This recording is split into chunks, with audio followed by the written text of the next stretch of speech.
Prayers, one, that Nigerians would understand our position. We refuse to be elitist about it. Two, that this IPPIS distraction should be taken away from us by government, while government will attend to the earlier listed demands of our union. Please note that IPPIS or no IPPIS, the strike will continue until government deals with those other issues of revitalization and the rest. Please note that it could cost 450,000 naira per semester to process one student at the university level. Now the question is, if we allow this to happen, if government decides to relinquish its responsibilities of funding these universities, how many Nigerians will have capacity for university education? And I speak now as a criminologist.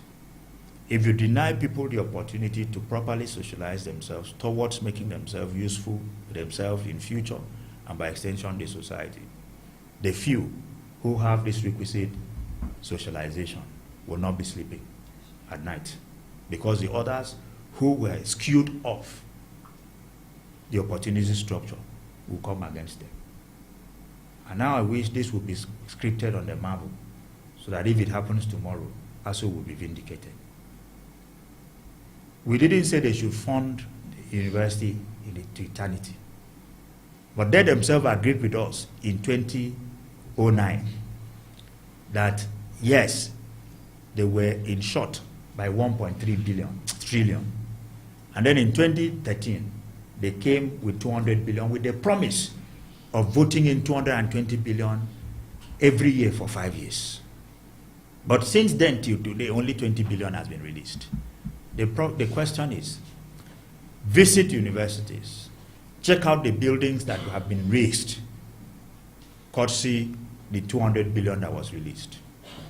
If by this year they had been releasing 220 billion naira yearly, you would also have known the extent to which facilities would have been revamped. But now, many of them, their children are schooling abroad, and so they don't want to care what happens locally here. ASUU's insistence is that they should care for what happens locally here until further notice.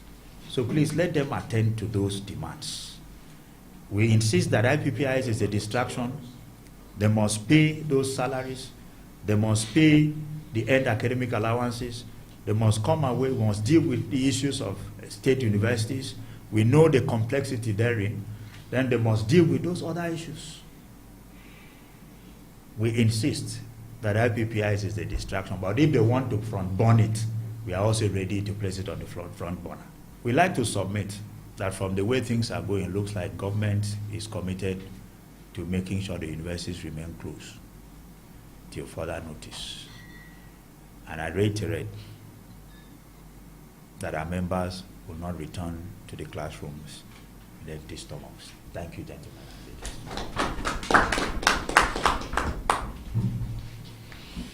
So, gentlemen, we can come with questions. Sometimes